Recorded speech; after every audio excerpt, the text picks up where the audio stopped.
8 โมงเช้าของมื้อนี้พี่ลีจะออกไปตลาดมื้อนี้แม่นวันศาสตร์แม่พี่ลีพักเวียกพี่ลีเลยจะเฮ็ดพันธุ์ปลาสู่แม่พี่ลีกินตลาดน้อยเขตหลัก21ที่พี่ลีอยู่ก็จะเป็นประมาณนี้ปลาแม่นพี่ลีซื้อไป2ตัวเดี๋ยวไปเบิ่งกันอยู่เฮือนเด้อว่าตัวใหญ่ปานใดมื้อพักมื้อบุญพี่ลีก็บ่ได้ไปเล่นไสดอกเด้อพี่ลีก็มาหาแม่พี่ลีพี่มากินข้าวนํกันลูกเมียแอมก็มาเล่นน้ำพอดีและแม่พี่ลีสิต้มไก่ให้กินอีกนี่ก็คือปลาที่พี่ลีซื้อมามื้อเช้านี้ว่าสิเฮ็ดพันธุ์ปลากินนํกันอัปเดตดินที่พี่ลีขนก่อนหน้านี้ล่าสุดมันขนแล้วล่ะเด้อหลังจากขนแล้วมันก็สิเบิ่งงามตาขึ้นมาหน่อยนึงดินที่พี่ลีอยู่ตอนนี้แม่นบ่ได้กว้าง20x18พี่ลีต้องขอบใจคนเบิ่งที่ติดตามพี่ลีตั้งแต่มื้อที่พี่ลีคนดินจนฮอดมื้อนี้แล้วพี่ลีก็ขอฝากคนเบิ่งติดตามพี่ลีไปแบบนี้เพราะว่าพี่ลีกำลังอยู่ในช่วงวัยสร้างเนื้อสร้างตัวคนนี้จะเป็นอ้ายเคยของพี่ลีเองเอื้อยของแฟนพี่ลีจะเป็นคนลูกขนไก่กับเป็ดของแม่พี่ลีก็เริ่มน้อยลงเทื่อละน้อ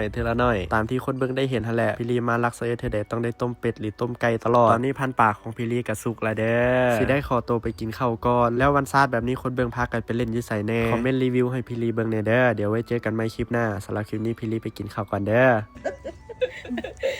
ลูกเอ็มมากินพันปลา